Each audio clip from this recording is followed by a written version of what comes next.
According to recent declarations by some government officials, we are now free to safely go buy groceries or a lawnmower. But then if we get in our cars and drive to a house of worship, we magically become a dangerous threat to public health and safety.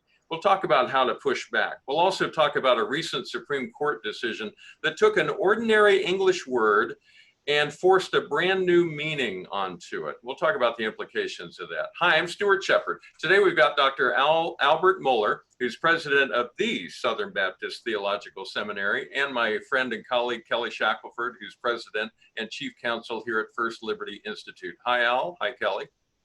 Hey. Hello. Good to be with you both. Thank you for being here. Hey, before we get started, I do need to mention that First Liberty just launched a brand new case that will blow your mind when you hear the details of it. Kelly and I will talk about that at the very end of this video, so you want to stick around for that. Okay, the two of you, Kelly and Al, got together to write a couple important editorials, a couple of opinion pieces, one in the Washington Post in April and one in Newsweek earlier this month. In the first one, you wrote in support of reasonable restrictions for churches as long as they were temporary and evenly applied. In the second one, you describe how public officials stretch the limits of reasonable, how they can't agree on what temporary means, and how some completely skipped over the evenly applied part. Al, now that we're at this point in the timeline of the pandemic, what's your advice for church leaders and members? You know, I go back to where we began. COVID-19 is a real threat. It's a real disease, and there's a rational public health response to it. And many of the governors have taken the lead in our system of federalism to define these issues. And insofar as there are generally applicable, rational, and temporary measures, we've encouraged Christians out of love of God and love of neighbor to respect those.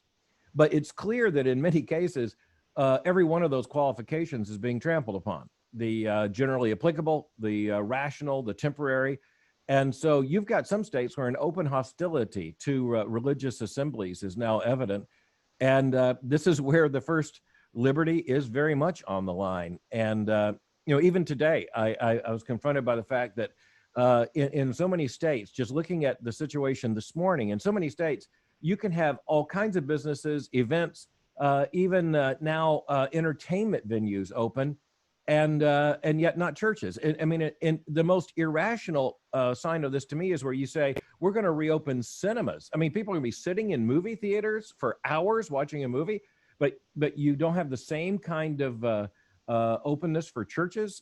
Clearly, something's going on here. That's a targeted violation of the First Amendment. And so that's why we have to be vigilant. It also strikes me that I've seen a lot of churches and church leaders that are willing to cooperate with the government to try to do the right thing. But I'm also seeing a lot of state officials that are saying, forget you. We don't need your cooperation. We're gonna drive you into the ground here with our restrictions and regulations. Yeah, again, it's turning into, in some cases, what can only be kind of an open, premeditated hostility, because we have seen cases in which governors have done things that were just not wise, and some of them have backtracked on those.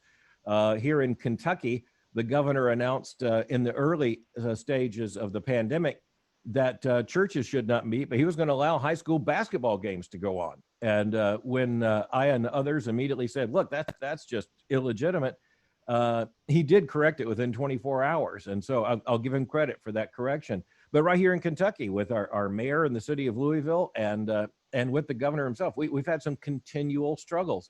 And then in states like California and Michigan and others, it's been even tougher. And Kelly, Al mentioned the case out of Louisville. That's one where we represented the church there and got a favorable outcome from a judge.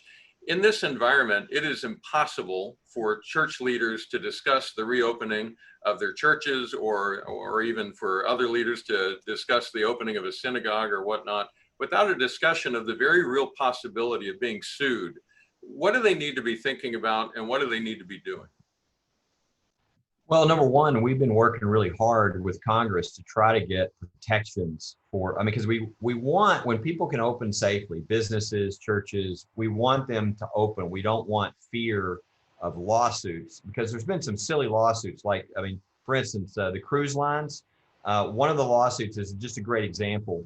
Was not that the person got COVID from the cruise line, but they said that the cruise line didn't have all the protections that this person thought they should have, and therefore they were suffering mental anguish because of that, even though they didn't get the disease. So, you know, if we have that kind of thing, keeping churches and businesses from reopening is wrong. So we encourage Congress, and if they do pass another stimulus, I don't know if they will or not, and we're not advocating for or against, they need to put some of these protections in, the same ones that they put for the people who make masks, who are providing health care and all this, that, you know, any sort of wanton, sort of reckless conduct, you're still responsible for, but we're not going to allow these frivolous lawsuits.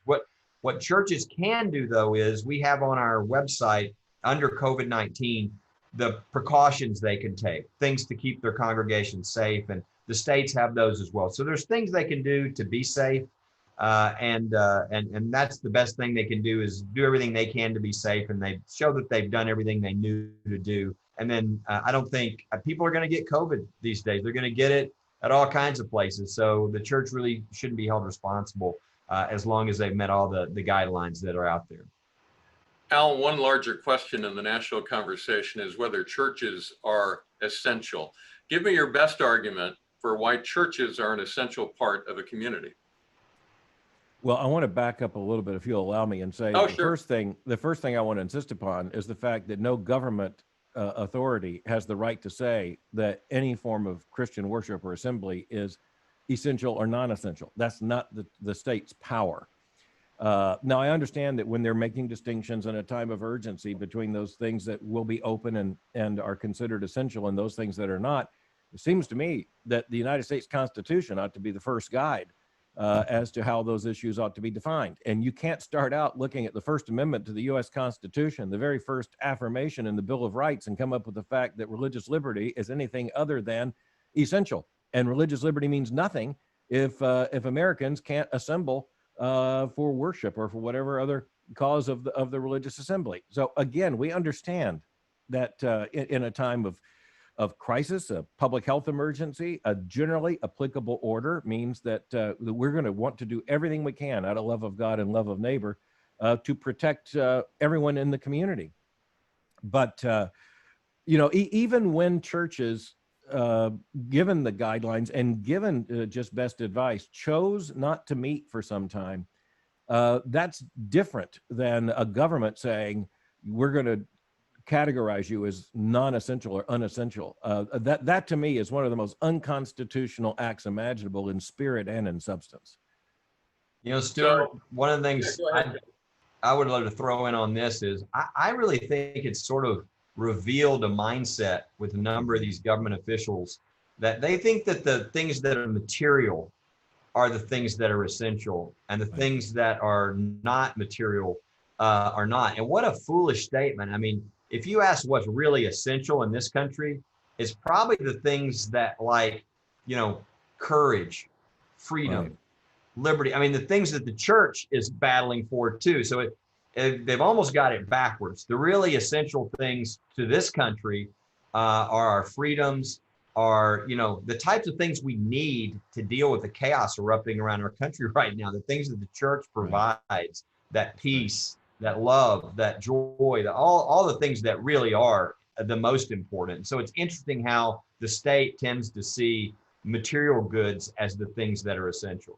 I think that's a very good point. I think another aspect of that, Kelly, is where you see the true worldview, the true heart and mind commitments of people come out, where they've been defining liquor stores as essential, cannabis shops as essential, and even abortion as essential, and church is not. I mean, there you have the culture of life versus the culture of death.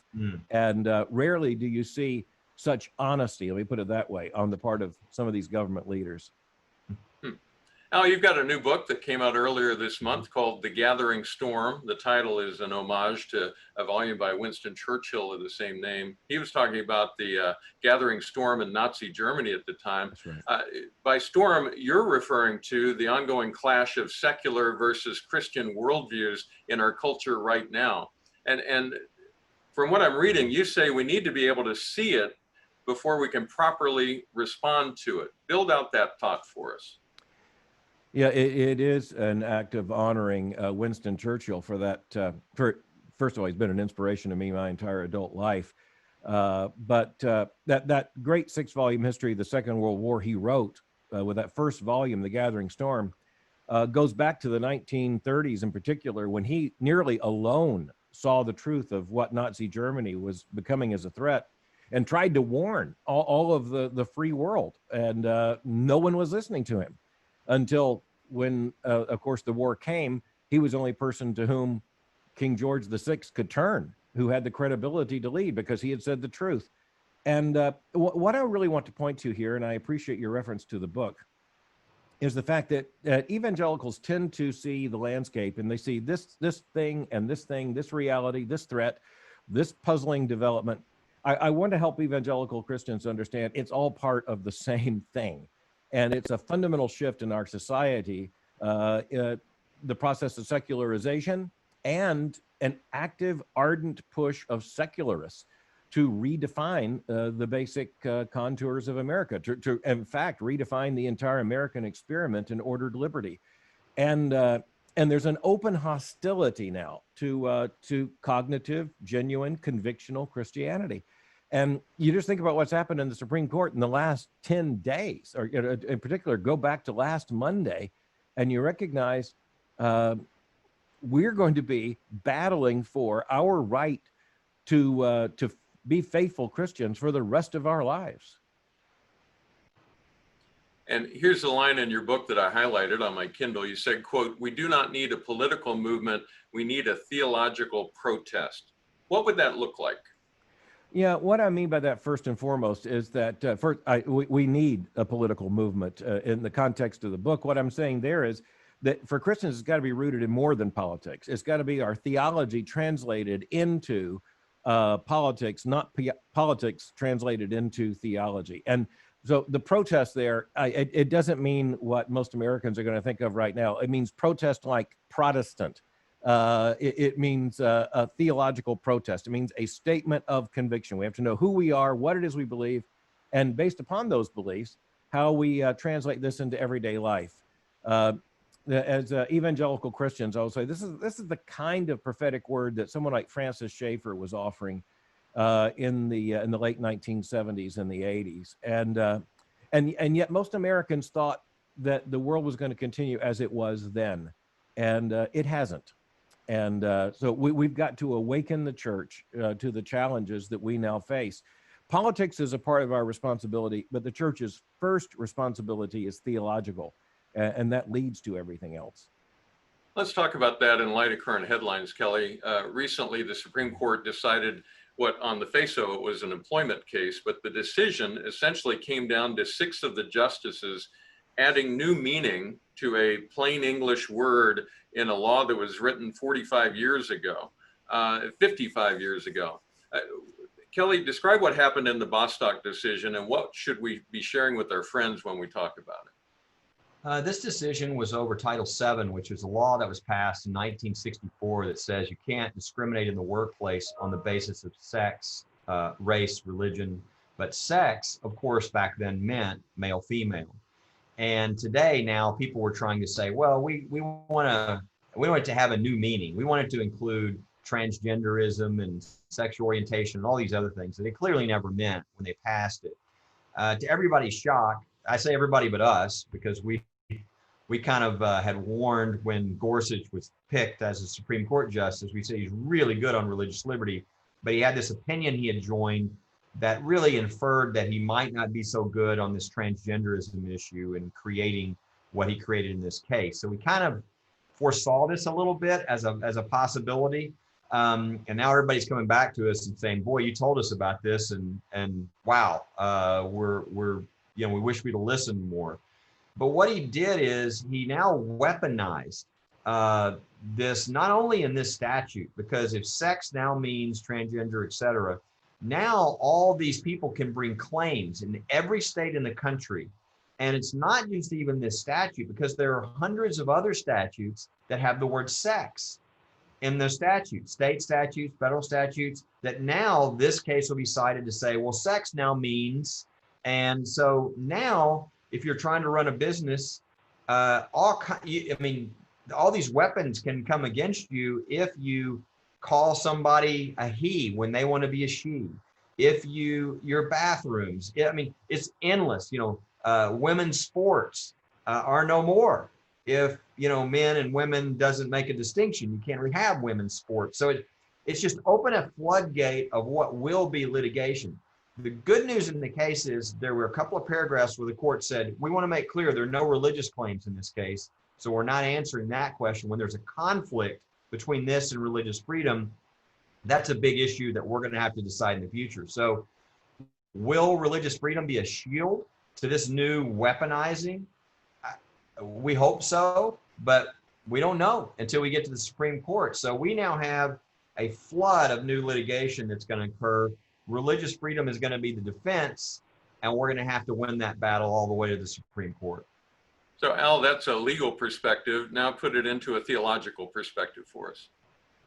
Well, theologically, we have to understand that this same recklessness with which the Supreme Court treated the words of the statute in 1964, we've got preachers who are, and liberal theologians have been using the same kind of strategies with the Holy Scripture as you see the progressives on the court with the Constitution and statutory law. It comes down to whether or not a text means what a text means. And oddly enough, as Kelly said with Justice Gorsuch, he claims to be a textualist, but he divorced it from the historic meaning of the words. And if you do that, then you just create havoc. And again, as he said, the word sex now embedded all throughout not only law, but policy and everything else. Now we are told that by a 6-3 vote of the Supreme Court as of last Monday, that word doesn't mean what human beings have understood it to mean for as long as the English language has made any sense. And so theologically, we have to hold to our convictions. And as Christians, this is not something that's up for the authority of the United States Supreme Court. On the religious liberty front, the big concern to me here is that this Supreme Court decision effectively, despite Justice Gorsuch's paragraphs on this, it effectively puts Christian institutions, employers, organizations, churches in the position of being a supplicant coming before the courts to ask for an exemption from the court's interpretation of the Civil Rights Act of 1964. That is, I think, incalculably worse than most Christians yet understand. And I also have a theory of cultural history that supplicants who come asking for exemptions are a way of transitioning to the unthinkability of those exemptions. I'm just saying this is even when we win these victories, they're going to be temporary, and I think we have to recognize that. One further thing, and I'll simply say, politics matters a lot in this, and so we need to remember that one of the arguments that Justice Gorsuch made in his majority opinion was that one of the protections for religious liberty is the Religious Freedom Restoration Act, or RFRA, which he called a super statute. Well, it is only until it isn't. And the Equality Act being pushed by Democrats in the United States House, and if there's a Senate majority, I expect there, and to which I believe that party will be committed in its 2020 platform, means the nullification of the Religious Freedom Restoration Act. So Justice Gorsuch time-stamped that opinion for June of 2020, but the very argument that he used, implausible as I believe it is on its face, could well fall apart in other respects within a matter of months. Kelly, I saw you nodding strongly on the idea of churches having to look for favors from the courts. What are you thinking? Well, what happened is, again, a weapon was created. And so now, instead of you not having to worry about the weapon being used against you, now you do. And so all you can do is protect yourself, right? I mean, that's kind of what he's talking about. It's like now it's put all religious employers, religious individuals, churches, nonprofit, they're all now somewhat on the defensive because this nuclear weapon has been created to come after them in all kinds of different aspects. Are there some exemptions? Yeah. Is the Constitution going to protect? We sure hope so, but it's definitely put churches and religious freedom in a very dangerous position. And so long term, we can get religious freedom, but we really need to turn things around. We need a revival. We need to change these laws where they don't create weapons to be used against people that have different beliefs. But it's dangerous. What happened in that opinion is dangerous. It's going to create lots of litigation. And again, the best we can do is win the religious freedoms to not have to follow that. But look, there are lots of non-religious freedom issues that are still going to be implicated by this anyway. For instance, That's right. Women's sports, right? I mean, there is no women's sports anymore. And that has nothing to do with religion. It has to do with what sex is. And so there's a multitude of things, even that religious freedom will have no aspect to.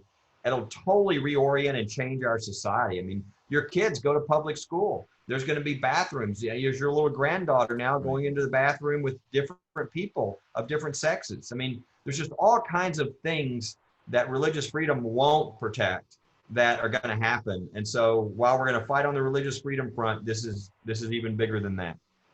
We want those of you watching to be able to talk about the Bostock decision confidently with your friends. So we've put together a one sheet, a one-page summary with all the important points about this case so that you can be knowledgeable about it. It's our gift to you. It's free. You can find it on our website. Just look at the top of the page. There'll be a link there. And again, it's about the Bostock case, and it's a summary so that you can be knowledgeable about this case and discuss it in your Sunday school classes or friends or family or wherever. I'd like to toss this next question to both of you, and Al, you already talked about it a little bit, but unpack for us why the plain meaning of words is so important to law. Just that idea of changing the meaning of one word, what does that do to law as a concept? Well, let me step back a moment as a theologian, first of all, and say, let's consider how a Christian reads the Bible. The Bible is a text. I believe it is the verbally inspired, inerrant, infallible Word of God. So let's just take a text and let's just take the word. Let's look at Genesis 1. Male and female created he them. In his image created he them. Male and female. Well, do those words have determinative meaning? And if so, who are we going to ask now? Are we going to ask the policymakers of the student manual at Harvard University what male and female means? No, when we're reading Genesis, we're looking at exactly what was written in the text meant by male and female when that text was written. And if those words change in meaning, well, that happens over time. That's why you have to study. That's what we call the most important study of the scripture, the grammatical historical interpretation of scripture. That is, you're looking at the words, but you're understanding exactly what those words meant when they were written. When you take the Constitution of the United States, the same rule should apply. And Justice Scalia, by the way, set this out very, very clearly in many of his writings and lectures. And, it comes down to the fact that the words have to be understood as they were understood at the time. Now, there's an honest way to change that. It's called legislation, or when it's in the Constitution, it's called amending the Constitution. What's not an intellectually legitimate way to do that is to say, we're now going to make those words mean something they didn't mean. Of course, now the liberals on the court have taken that a lot further. You go back to 1960s and the Griswold decision, Justice Douglas was not even saying they're in the words. He said they're in, emendations and penumbras, emendations coming from the words. Now, that's what liberals have done with the Bible for, over 100 years. And then liberal justices have been doing that on the Supreme Court. And look, frankly, that's what every teenager wants to do with what his parents tell him about the rules. If he can make the words mean something other than what his parents meant, then hey, all's fair. It leads to nonsense in the entire society. Yeah, that I would say from a legal standpoint, to answer your question, is it destroys the rule of law. The rule of law is, people take it for granted. It's such a gift in this country, because if you don't have the rule of law, it's ruled by force, by brute force. That's right. We pass over from one president, from one party to another peacefully. All this is because we sort of respect the rule of law. if the rules don't mean anything because you just change the meanings of the words, you're in Alice in Wonderland, then you really are losing the rule of law. You don't have any consistency. You don't know what it means. Whoever's in power changes it to mean what they want it to mean. It's very dangerous and damaging, and which is why everybody was so, I think most people, especially on the conservative side, more excited about judging that was moving back to the original meaning, originalism. And everybody thought, Gorsuch was he was a real Scalia follower, that he was about originalism. So that's one of the shocking things about this opinion, is that he went through such mental gymnastics to really violate the very thing that he said he was in favor of to come to this conclusion. So, but the rule of law only exists if words have meaning. And when you change the meaning like this, it really does disturb things. Kelly, I appreciate that point. I was in conversation immediately after the decision with some very shocked members of the legislature. And one of them made a very keen observation and lament, and that is this: after this decision, no legislator, no member of the United States House or the United States Senate can be sure that the legislation adopted, say in the year 2020, means what the Congress said it meant in 2020. It means that every single piece of legislation now is open to subsequent basic revolution just by saying the words mean something else. Yes. That actually subverts the rule of law right now in terms of the authority of Congress to frame legislation. And that is an enormous concept, I think, for people to get a grasp of, to understand what this is, because every law that we have is written with words, but if the words no longer are buckets of meaning, there is no law. It's just gone. Al, before we let you go, I want to give you an opportunity to encourage people watching to confidently engage the culture, even in this time of such turmoil and with secularism moving in as a worldview. What would you say to people, if you could speak directly to them, to confidently engage the culture? I would say, first of all, the most important thing to recognize is that Jesus Christ is Lord. And when it comes to Christians, the most important promise to us is not made in the First Amendment to the U.S. Constitution, as much as we treasure that. The most important promise to us is made by Jesus in Matthew chapter 16.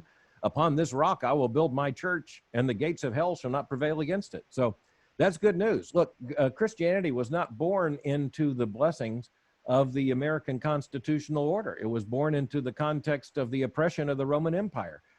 Christians have had to figure out from the very beginning of Christianity how to function faithfully in a fallen and sometimes very hostile world. The other thing is that we know the truth. We know the living Christ. We know the gospel. And we actually know God's plan for human flourishing and for human good. And so we're called to engage the culture, to be salt and light. And look, that doesn't mean we win every battle. Monday of last week's a reminder, we don't win every battle. But it is a reminder of the fact we are called to this battle and to stay in this battle, not because we're keeping score, but because we know what's at stake. And so I will just say this: Christians need to be winsome, hopeful. People ask me, are you optimistic or pessimistic? A Christian really can't be either. The Christian mode is hope. So we stay in hope. We're armed for the battle. We encourage one another. It makes me thankful for colleagues such as all of you there at First Liberty. And we're in a great cause together. And, I'm not going to quote Shakespeare, but, there's something important about those great speeches going into war in which he says, "We happy band." Yes. Okay. So we've got the joy of Christ. We're going to enter into this as Christians. We may lose a few battles. We will. We do. But we're in this because it really matters. We are responsible to do our very best in love of God and love of neighbor and love of our own children and grandchildren to seek to preserve truth and liberty in a world that's increasingly hostile to both. So with that word of encouragement, stay in the battle. Dr. Albert Mohler, thank you so much for sharing with us today. It's a pleasure and an honor to have you join in with us. Thank you. It's good to be with you and Kelly and all the rest. We're thankful for you in the battle. All right. We'll let you skip out of the call. I know you've got things to get to. Kelly, if you'll stick around, I wanted to ask you about this new case that we just launched, the Gail Blair case. It's up in Rhode Island. Tell us the facts of this story. I mean, when I first heard this, I couldn't believe anyone would think that what they did there could be right under the law or the Constitution. Gail is a woman, a wonderful woman who got a disease where she was slowly going blind. And as she was in that process, she really was brought to the fact that there was nothing really more important than people coming to know the Lord. And so as she became blind, she had been a nurse before, and she loved serving people, helping people. And the way she could best serve and help people now was to let them know about Jesus. So she lives across the street from her as a public park, and she would go there and she would take a Gospel of John, and if she heard somebody coming to sit next to her on the bench or whatever, she would say, "Would you like the Gospel of John?" And that's what she did. Well, shockingly, the park officials told her that she was not allowed to come to the park for at least 2 years because she had shared her faith by providing a Gospel of John. Not only that, she was banned from going to the library. So they've told this blind woman that she can't go to the park across the street from her home. She can't go to the library. And then they even sent police officers to her home to warn her not to go, or they would be trespassing. And so that's the case that we have. We filed in the Civil Rights Commission in Rhode Island to hopefully put an end to this, but you can't even believe that they're doing what they're doing to this woman, and it's mind-boggling, really is. And my understanding is she volunteered to help with her church's vacation Bible school, which just happened to be at that park, and the police officers told her she had to go, and if she showed up again, she'd be arrested. That's right. Yeah, she's a criminal for actually wanting to share a Gospel of John with somebody in the public park. That's not the way things work in America, and this is going to be rectified. And so we're at the beginning of the process. We hope it ends soon, so that she doesn't have to go anymore. But she's faithful, and we're going to go as long as we have to make sure that this stops and that this doesn't happen to anybody else. Yeah. Well, if it's important to you to see an effective defense of churches, faith-based organizations, and individuals, if that's something that matters to you, if you're concerned about them being targeted in the gathering storm in our culture, your gift to First Liberty will help make that happen. We're inviting you to go all in together with us, because when we do, we can win. Thanks to some generous supporters, we have a $350,000 challenge grant for the end of our fiscal year, which is coming up in just a few days. That challenge grant will maximize the impact of your gift right now. And Kelly, as I've gotten to meet the people that we represent, one thing that always strikes me is they're just regular people. They didn't go looking for trouble. Trouble came looking for them. That's exactly right. Yeah, they and I think of the Kleins. You know, we're talking about the situation after Bostock, where all these businesses now are going to be open to all this flood of lawsuits. And you know what? The Kleins have been fighting for 6 or 7 years. They had their bakery. It got closed down because they couldn't do the same-sex wedding cake. And, you know, they could have moved from Oregon to like Texas and opened a bakery and done just fine. But they know if they leave that they're not going to get a solution to the case. And they know that millions of people are depending upon them. If they want to run their business according to their faith, they've got to stay in this situation, which has been brutal for them, but they've just been faithful. So for us to be able to come alongside people like Aaron and Melissa Klein and Sweet Cakes and again, Gail Blair, what a privilege. And so I would just tell people, you know, we're here at our fiscal year end for First Liberty. When they support us, they're standing with these people. You know, they're standing next to them. They're holding their arms. They're saying, we're with you.